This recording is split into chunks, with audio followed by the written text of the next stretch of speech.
जय हिंद दोस्तों, आप सभी का वेलकम है सौरभ सिविल एकेडमी पे। 7 अगस्त 2026 की करंट अफेयर्स में जो भी करंट अफेयर्स यहाँ हम पढ़ते हैं वो आप किस पे पढ़ते हैं? बाइलिंगुअल फॉर्मेट में पढ़ते हैं। आप हिंदी माध्यम के हो, आप अंग्रेजी माध्यम के हो, आप इन करंट अफेयर्स को पढ़ सकते हैं, इनका नोट्स बना सकते हैं। आप यूपीएससी का एग्जाम दें, आप यूपीपीएससी का एग्जाम दें, आप कोई स्टेट पीसीएस दें, यहाँ तक कि अब तो गवर्नमेंट ने इंक्लूड कर दिया है पीजीटी, टीजीटी, कोई भी पेपर दे रहे हो अगर करंट अफेयर्स आ रही है तो सौरभ सिविल एकेडमी से होते हुए ही जाएगी। ये विश्वास करिए, इसमें आप कोई शंका मत रखिए। आप आराम से पढ़िए, नोट्स बनाइए, क्वेश्चन का रिवीजन करिए, बाइलिंगुअल फॉर्मेट का लाभ उठाइए। चलिए स्टार्ट करते हैं आज current affairs. Prasannata Mahapatra appointed executive director of SEBI. Prashant Mahapatra SEBI के नए कार्यकारी निदेशक नियुक्त हुए। देखिए अभी अभी क्या हुआ कि सेबी ने प्रशांता महापात्रा जी को क्या कर दिया है कि कार्यकारी निदेशक नियुक्त किया है। अच्छा, ये क्या करते हैं? He will lead the corporate finance investigation department recovery. वो क्या करेंगे? वे वित्त निगम जांच विभाग और वसूली विभाग के नेतृत्व करेंगे। अच्छा, किसका स्थान लिया इन्होंने? ये तुहिन कांता पांडे, आप नाम सुने होंगे, तुहिन कांता पांडे जी जो बहुत फेमस है, इनका नाम आपने सुना होगा, इनकी जगह लेंगे। अच्छा, अगर सेबी की बात करें तो इसका फॉर्मेशन कब हुआ? 1988 को। जब फॉर्मेशन हुआ था तब कोई लीगल एक्ट नहीं आया था, लेकिन 1992 में SEBI act 1992 legal statutory body बनाई गई इसको। अच्छा, और इसका हेडक्वार्टर कहाँ पर है? मुंबई में है। अच्छा, और ये काम क्या करती है? जो शेयर बाजार है, पूंजी बाजार का क्या करती है? नियमन करती है, रेगुलेशन करती है। चलिए, who among the following has been appointed as executive director of SEBI to lead the CFID and recovery department? क्या नाम है? प्रसन्नता महापात्रा की।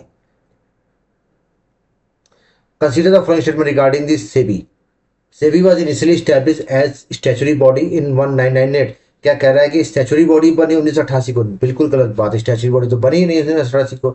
अच्छा, अब क्या कह रहा है? It acquired statutory power through SEBI act 1992। बिल्कुल सही बात है, सेबी एक्ट 1992 से अपने पावर गेन करती है, बात सही है। हेडक्वार्टर न्यू दिल्ली में? गलत जवाब, हेडक्वार्टर का मुंबई में है, तो इसका क्या दूसरा सही हो गया। Next, SEBI play crucial role in safeguarding investor credit interest and regulating the Indian stock market. बिल्कुल सही बात है। सेबी का क्या काम है? सेबी क्या करता है कि निवेशकों के हितों की रक्षा करता है, शेयर बाजार का विनियमन करता है और महत्वपूर्ण भूमिका निभाता है। बात बिल्कुल सही है। बाजार नियमों को प्रभावी ढंग से लागू करने के लिए निवेश सुरक्षा के लिए 1992 सेबी को वैधानिक दर्जा दिया गया। सही बात है। 1992 सेबी को क्या बना दिया? एक क्या बना दिया? स्टैचुरी बॉडी बना दिया गया, जिससे मार्केट रेगुलेट अच्छे से हो सके। तो ए सही, बी से इसका एक्सप्रेशन भी। ब्रिक्स वेब मार्केट लॉन्चिंग में ब्रिक्स की बात आ जाए, सोचिए कि क्वेश्चन आने वाला क्वेश्चन है। तो अभी अभी ब्रिक्स की वेब मार्केट, मतलब वेब बाजार की जो है क्या करते हैं, वेब मार्केट शुभारंभ किया गया है। कहाँ पर? मुंबई में। ब्रिक्स की वेब बाजार का शुभारंभ कहाँ किया जा रहा है? मुंबई में किया गया। 6 और 7 अगस्त को चल रहा है। अगर एम क्या है? ऑरेंज इकोनॉमी को बढ़ाना। ऑरेंज इकोनॉमी मतलब क्रिएटिविटी, कंटेंट क्रिएटर हो गया है, कोई वीडियो क्रिएट कर रहा है, कोई किसी तरह का क्या कहते हैं नया ऐप क्रिएट कर रहा है, तो उसी को ऑरेंज इकोनॉमी कहते हैं, क्रिएटिव इकोनॉमी। बजट में जिक्र भी था इस बार, तो ध्यान रखिएगा। अच्छा, इसका एम क्या है? जो ब्रिक्स देशों के बीच सांस्कृतिक, कलात्मक और रचनात्मक सहयोग को मजबूत करने पर केंद्रित। जो ब्रिक्स नेशन है आपस में कोलैबोरेट करके जो भी स्ट्रेंथ है कल्चर उनका आपस में क्या बन सके। In which Indian city BRICS web market organise on 6 और 7 अगस्त to boost the orange economy? कहाँ पर हो रही? मुंबई में हो रही है। Consider for instance regarding the orange economy. The orange economy refers to sector based on knowledge, culture and creative output. orange economy का तात्पर्य ज्ञान, संस्कृति, रचनात्मक उत्पाद पर क्षेत्रों में से। बिल्कुल सही बात है, इस पर डिपेंड करता है। BRICS way market specially target the promotion of traditional heavy manufacturing industry. बिल्कुल सही बात है। क्या कह रहा है? गलत है ना। ये क्या कहता है? हैवी इंडस्ट्री में थोड़ी बात कर रहा है, ये तो ऑरेंज इकोनॉमी की बात कर रहा है ना दोस्तों। ये बोल रहा है कि जो भी ऑरेंज इकोनॉमी वगैरह उन पे बात करना है, क्रिएटिविटी पे, तो हैवी इंडस्ट्री बात नहीं कर रहा, तो सही है इसका। Creative sector is receiving increase global policy focus under इंसेटल ब्रिक्स वेब मार्केट। क्या कह रहा है कि ब्रिक्स वेब मार्केट जैसे स्थान वैश्विक स्तर पर रचनात्मक क्षेत्र पर ध्यान दिया जा रहा है। बिल्कुल सही बात है। क्यों? क्योंकि the orange economy leverage the intellectual property culture heritage drive the job creation. सही बात है। मतलब ये सस्टेनेबल इकोनॉमी में काम करेगा, इससे पर्यावरण को खाद्य नुकसान नहीं है, कल्चर हेरिटेज मेंटेन होगी, इसलिए सही है। तो इसका क्या होगा? ए सही, बी सही, इसमें बी। नेक्स्ट, अभी अभी क्या है कि पवन हंस और नॉर्वे के बीच, नॉर्वे की नियोमिक एरोस्पेस के बीच क्या हुआ? समझौता हुआ, एमओयू, मेमोरेंडर ऑफ मेमोरेंडर ऑफ मतलब यूनियन समझौता ज्ञापन कहते हैं इसको, है ना। तो इन दोनों के बीच हुआ है, इस एग्रीमेंट हुआ। किसके किसके बीच हुआ? पवन हंस लिमिटेड और नियोमी एयरवेज नॉर्वे के बीच में। क्यों हुआ है? कि इलेक्ट्रिक सी प्लेन डेवलप, आपको पता है कि पवन हंस जो है इसको लाइसेंस मिला था ना कि सी प्लेन चलाने का, तो वही नोएडा वाली कंपनी है, ध्यान दीजिएगा ये, ठीक है ना। तो ये क्या कहते हैं, इलेक्ट्रिक सी प्लेन उड़ाने का क्या है, इसको होम डेवलपमेंट के लिए इसने समझौता ज्ञापन किया है, ठीक है ना। अच्छा, दूसरी चीज क्या कह रहा है कि इसका कहाँ फोकस किस पे है? सस्टेनेबल इकोनॉमिक कोऑपरेशन, मतलब विमानन क्षेत्र में सतत सहयोग को बढ़ावा देना। मतलब देखिए सी प्लेन्स है, तो जो भी मतलब एविएशन टेक्नोलॉजी का यूज होगा उसको सस्टेनेबल रूप से बढ़ाना इसका काम रहेगा। अच्छा, पवन हंस की बात करें 1985 में स्टैब्लिश हुई। ये कंपनी कहाँ की है? नोएडा की, ये भी ध्यान रखिएगा। और ये कौन सी मिनीरथ कैटेगरी 1 की कंपनी, ये भी ध्यान रखिए, मिनीरथ कैटेगरी 1 की कंपनी है। Pawan Hans recently signed MoU with न्यूमी एयरफेस which country development electric plane? Norway. Consider the following statement regarding Pawan Hans limited. It was establish in the year 1985। बिल्कुल सही बात है कि 1985 में इसकी एस्टैब्लिशमेंट थी, बिल्कुल सही बात है। फिर क्या कह रहा है कि इट होगा minimum status one among the central public service, central public sector enterprise, बिल्कुल सीपीएससी है ना, ये सीपीएससी, बिल्कुल सही बात है। कंपनी हेडक्वार्टर नोएडा में है, ये भी बात बिल्कुल सही है। तो आपका सरकारी option electric sea planes are being developed under the Pawan Hans and Naomi aerospace partner, बिल्कुल सही बात है। इलेक्ट्रिक सी प्लेन्स जो है नियोमी और पवन हंस के साझेदारी में मैन्युफैक्चर किए जा रहे हैं। क्यों? क्योंकि ये क्या है, sustainable and green aviation technology essential for reduce carbon emission regional connectivity scheme. क्योंकि इससे क्या होगा, क्योंकि इससे क्या होगा कि कार्बन एमिशन कम होगा और जो है लोगों की एविएशन टेक्नोलॉजी हमारी बूस्ट होगी। इसका ए से बी से इसका क्वेश्चन भी कर दिया। First rice crop grow in space. देखिए अभी अभी क्या है कि अंतरिक्ष में जो है धान उगाया गया है। क्या उगाया गया है? चावल की फसल उगाई गई है। अच्छा, तो उसके बाद बात करें तो first crop grown in outer space, मतलब आउटर स्पेस में पहला जो धान है वो उगा है। चाइना का सेंजॉन 23 मिशन गया, सेंझाओ 23 मिशन गया था, इसमें क्रू मेंबर भेजे गए थे। कहाँ पर भेजे गए थे? चाइना के त्योंगगोंग स्पेस स्टेशन। चाइना ने अपना स्पेस स्टेशन बना रखा है वहां पर, तो इसके जो त्योंगगोंग स्पेस स्टेशन है यहाँ पे जो क्रू मेंबर है गए थे सियोंडो 23 मिशन के अंतर्गत, और उन्होंने पहली जो राइस है उसको उगाया और उसको हार्वेस्ट किया। क्या किया? हार्वेस्ट किया। और जी ये जो बीज थे जापोनिका वैरायटी, कहाँ के थे? जापोनिका वैरायटी के ये बीज थे। और इनका एम क्या है कि लाना है, उसके बाद वो देखना है कि मतलब वहाँ पे किस तरह से उग जा रहा है।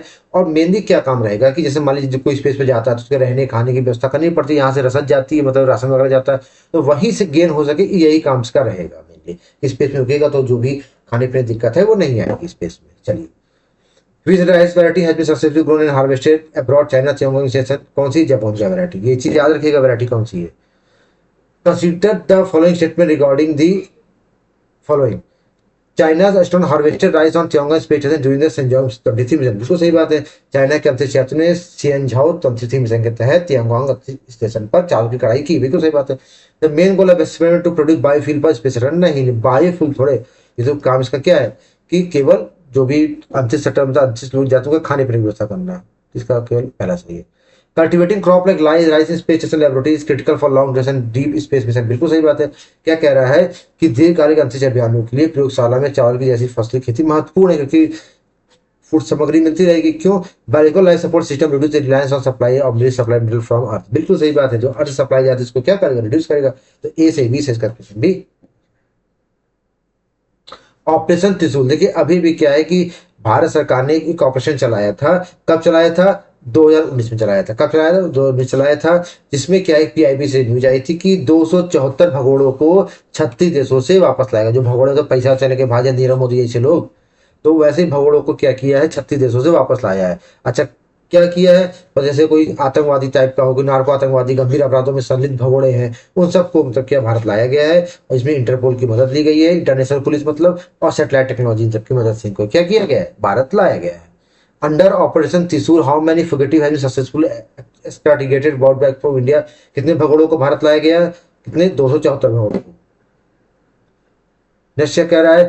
Consider French regarding operation it was launch in government 2019 में क्या किया कि इसको लॉन्च किया गया 2019 में, ठीक सही है। क्या कह रहे हैं कि द ऑपरेशन त्रिशूल लॉन्च बाय यूनियन गवर्नमेंट 2019, बिल्कुल सही बात, 2019 में लॉन्च किया गया था।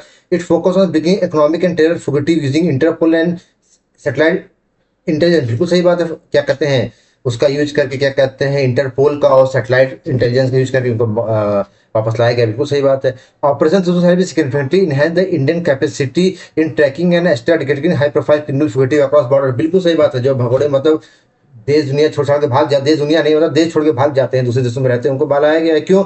कैसे? Real time intelligence sharing Interpol channels and satellite tracking enable precise intelligence, मतलब जो इंटरपोल चैनल हो गए, सैटेलाइट से इनकी डायरेक्शन वगैरह, ये कहाँ है, इनकी लोकेशन वगैरह एग्जैक्टली डिटेक्ट हुई, इससे ये पकड़ा गए हैं। क्या ए से बी से इसका क्वेश्चन भी। नेक्स्ट, गोवर्धन स्कीम, देखिए सरकार ने गोवर्धन मतलब गोबर से धन बनाई है, तो गोबर से धन बनाने के लिए सरकार ने स्कीम लॉन्च की। इसका नाम क्या है? Compressed biogas India national unified scheme for compressed, मतलब बायोगैस बनाने। सिंपली बात समझिए कि गोबर गैस बनाने के लिए सरकार ने गोबर धन स्कीम लॉन्च की है। प्रधानमंत्री मोदी की कैबिनेट की अध्यक्षता में गोबर गैस स्कीम जो है लॉन्च की गई है। 23,731 करोड़ रुपए दिए गए हैं इसके लिए। और क्या है, जो ऑर्गेनिक वेस्ट हो गया, कैटल डंग मतलब गोबर जी हो गए, गोबर भैया गोबर ना, और एग्रीकल्चर वेस्ट हो गया, स्लरी हो गया, इन सब से लेके बायोगैस प्रोड्यूस की जाएगी। अब इससे होगा क्या भैया, जॉब क्रिएट होगी, गोबर उठाने वालों की, गोबर डालने वालों की, फार्मों की इनकम बढ़ेगी, इफेक्टिव वेस्ट मैनेजमेंट, मेन तो देखिए वेस्ट मैनेजमेंट होगा, और कोई बात है, वेस्ट मैनेजमेंट अच्छा हो जाएगा। और एक तरह से ग्रीन फ्यूल है, मतलब ये ग्रीन और क्लीन एनर्जी है biogas. Total fund amount for sanction for cabinet for Govardhan scheme कितना हुआ है बताइए, 23,731 करोड़ रुपए। Consider the following statement regarding Govardhan scheme. It aim to convert cattle dung and organic waste into biogas and biogas CNG। बिल्कुल सही बात है कि बायोगैस सीएनजी पे कन्वर्ट करने के लिए स्कीम लॉन्च की गई है। The scheme operate purely as urban industry, ना ही अर्बन की थोड़ी बात करते हैं, रूरल की बात की है ना। ये ग्रामीण भागीदारी की किसी बिना ग्रामीण भागीदारी की थोड़ी बात कर रहा है, ये ग्रामीण भागीदारी की ही बात कर रहा है। चलिए पहला सही केवल। The Govardhan scheme promotes circular economy model in rural India, बिल्कुल सही बात है। एक तरह से क्या कर रहा है, चक्रीय अर्थव्यवस्था की बात कर रहा है, क्योंकि सब कुछ वेस्ट होगा, एक तरह से सब जगह गैस सप्लाई होगी, तो एक तरह से इकोनॉमी बढ़ेगी, एग्रीकल्चर को छोड़ के इकोनॉमी बढ़ेगी। क्यों? क्योंकि ये कन्वर्ट करता है ऑर्गेनिक वेस्ट को, क्लीन एनर्जी देता है, ऑर्गेनिक फर्टिलाइजर वगैरह जनरेट करता है, इकोनॉमिक अपॉर्चुनिटीज बढ़ती है, पॉल्यूशन रिड्यूस होता है, इसलिए चक्रीय इकोनॉमी पे योगदान देगा। इसलिए ए से बी से इसका क्वेश्चन भी कर रहा है। Space Falcon rocket impact on lunar survey, देखिए क्या हुआ कि स्पेस एक्स का एक रॉकेट था फाल्कन 9, आपको सुने होंगे, स्पेस एक्स किसी कंपनी एलन मस्क जी की, ये भी याद रखिएगा। अच्छा, इसका एक फाल्कन 9 रॉकेट है, ये अभी भी क्या हुआ, चंद्रमा की सरफेस से क्या किया है, टकरा गया है। अच्छा, अब ये टकराया कितनी स्पीड से, 8,090 किलोमीटर की स्पीड थी, 4,000 से ऊपर इसका वेट था, और लगभग 5 मंजिला इमारत के बराबर इसकी क्या थी, लंबाई थी। अच्छा, टकराने से हुआ क्या, टकराया भाई, इतना बड़ा चीज टकराया तो कुछ ना कुछ तो होगा ही। तो चांद पे बहुत बड़ा गया, गड्ढा क्रेटर बन गया, मतलब गड्ढा, बहुत बड़ा गड्ढा बन गया चांद सतह पे। और ये कैप्चर किसने किया, देखिए चंद्रमा की घटना थी, कोई ऊपर रहेगा तो है नहीं, तो वहाँ सैटेलाइट्स वगैरह घूमते रहते हैं, तो कोरिया का लूनर ऑर्बिटर धनुरी था, तो उसने क्या कर लिया, इसको कैप्चर कर लिया है और वीडियो क्या की जारी की है। चलिए, which जैसा lunar orbiter Danuri capture the image of the crater created by SpaceX Falcon not impact the moon, किसने किया, साउथ कोरिया के। गड्ढा बनाने की तस्वीर किसने कैप्चर किया, लूनर ऑर्बिटर धनुरी ने, कहाँ का है, दक्षिण कोरिया का। South Korea considers the following statement regarding the SpaceX rocket lunar impact event. The Falcon 9 rocket component impacted the moon at the speed of 8,000 kilometre per hour, बिल्कुल सही बात है, 8,000 स्पीड पे किया है, बिल्कुल सही बात है। The crater created by this high impact was detected by South Korea Danuri spacecraft, बिल्कुल सही बात, धनुरी ने क्या कर इसको रिकॉर्ड कर लिया, ये भी सही। तो ए सही, बी सही, दोनों सही इसका। Uncontrolled space debris since lunar space present potential impact to planetary body like moon, बिल्कुल सही बात है। ये डर्बिस क्रिएट हो रहे हैं फालतू के, इससे क्या हो रहा है, जोखिम उत्पन्न हो रहा है। चंद्रमा जैसे खगोलीय पिंड है हमारे, बिल्कुल हो रहा है, क्योंकि high impact spend rocket booster deploy mechanical energy form में आर्टिफिशियल इम्पैक्ट, बिल्कुल सही बात है। इससे क्या हो रहा है, तो आर्टिफिशियल क्रेटर बन जा रहे हैं, जिससे खगोल पिंडों को क्या हो रहा है, बहुत ही नुकसान हो रहा है। ठीक है, चलिए अभी भी देखिए एग्रीमेंट हुआ किसी विशाखापट्टनम, मॉस्को, मॉस्को कहाँ है, रशिया में है, विशाखापट्टनम आपको पता है आंध्र प्रदेश में।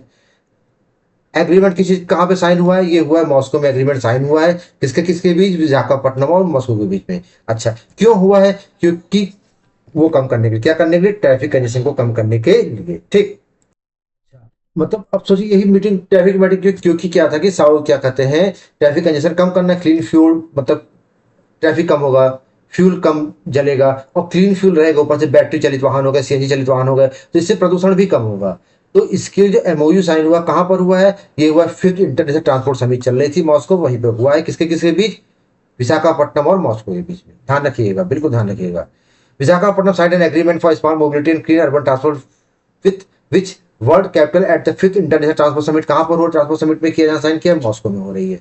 Next, consider the following statement regarding the MOU between Visakhapatnam and Moscow. The agreement aims to reduce traffic jam and promote clean fuel and urban transport, बिल्कुल सही बात है, ट्रैफिक जैम को कम करना, क्लीन फ्यूल को प्रमोट करना, urban transport में इसका एम है। अच्छा, एमओयू कहाँ फाइनलाइज हुआ है, 5th इंटरनेशनल ट्रांसपोर्ट समिट जो मॉस्को में होती है, ये भी सही है, बिल्कुल सही है। तो क्या ऑप्शन हो गया आपका, ये भी दोनों क्या सही है आपका। International municipal corporation Visakhapatnam Moscow help to escalate urban infrastructure, बिल्कुल सही बात है। तो ये क्या हो गया, विशाखापट्टनम में एस्केलेट हुई है मीटिंग, बिल्कुल सही बात है। क्या कह रहा है कि जो मीटिंग हुई है इंटरनेशनल म्युनिसिपल कॉर्पोरेशन मॉस्को और क्या कहते हैं विशाखापट्टनम की, ये इंफ्रास्ट्रक्चर को मॉडर्नाइज करने के लिए, क्यों, क्योंकि स्मार्ट मोबिलिटी और क्लीन जो ट्रांजिशन है, ये किसको, कंजेशन को सॉल्व कर देगा मेट्रो एरियाज में, और जो मोबिलिटी बढ़ेगी, अपने आप इंफ्रास्ट्रक्चर अच्छा होगा, पॉल्यूशन का सब कुछ कम होगा। तो ए से बी से क्वेश्चन भी कर रहा है। चलिए, DSC 824 ड्राइविंग सपोर्ट क्राफ्ट, ठीक है, अभी भी क्या है कि भारतीय नौसेना में क्राफ्ट लॉन्च किया गया, कौन सा क्राफ्ट है, diving support craft, diving support craft launch किया, जिसका नाम दिया DSC 824। कौन सा क्राफ्ट है? DSC-824 जो डाइविंग क्राफ्ट लॉन्च किया गया है। कहां पर लॉन्च किया गया है? फिफ्थ है ये, पहली बात। दूसरा चीज कहां पर? भारतीय नौसेना, इंडियन नेवी में। अच्छा, लोकेशन कहां पे? टीटागढ़, कोलकाता में। कहां पर? टीटागढ़, कोलकाता में लॉन्च किया गया है। क्यों लॉन्च किया गया है? अंडर वाटर सर्वे, रेस्क्यू ऑपरेशन और डाइविंग असिस्टेंट, मतलब जो नौसेना के बचाव अभियान है, सर्वेक्षण हो गया, अभियानों नौसेना की सहायता के लिए इसको लॉन्च किया गया है।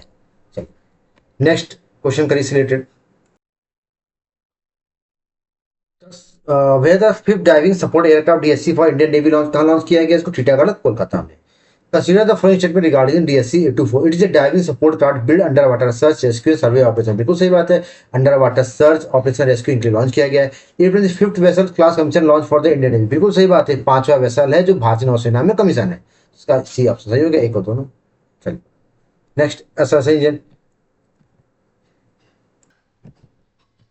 Induction of diving support craft like DSC-824 boost the Indian navy operation capability in coastal water. बिल्कुल सही बात है। क्या कह रहा है कि DSC-824 जैसे एयरक्राफ्ट जो है नेवी की ऑपरेशन कैपेबिलिटी जो है कोस्टल वाटर में बढ़ाएंगे। बिल्कुल सही बात है। क्यों? क्योंकि स्पेशल डाइविंग व्हीकल्स है जो क्रूशियल ऑपरेशन अंडर वाटर में रिपेयर हो गया है, डीप सी डाइविंग है, स्लैविंग है, अंडर वाटर सर्विस हमको मजबूत करेगा, इसलिए कैपेसिटी बढ़ रहा है। तो ए से बी से इसका एक्सप्रेशन भी कर रहा है। ठीक, ऑप्शन नंबर ए सही। नेक्स्ट एंड लास्ट, हिप्पोकैम्पस एमेंडी डिविंसेंटी, ये क्या है कि एक दरियाई घोड़ी की नई प्रजाति डिस्कवर की गई है। कौन सी नाम है इसका? इसका नाम है हिप्पोकैम्पस एमेंडी विसेंटी। ठीक है, ये नई प्रजाति है। सी हॉर्स, सी हॉर्स मतलब समुद्री घोड़ी, दरियाई घोड़ा कहते हैं इसको, है ना। अच्छा, ये कहाँ पर डिस्कवर की गई है? तमिलनाडु में। लेकिन रिसर्चर कहाँ के? केरला के, ये ध्यान रखिएगा।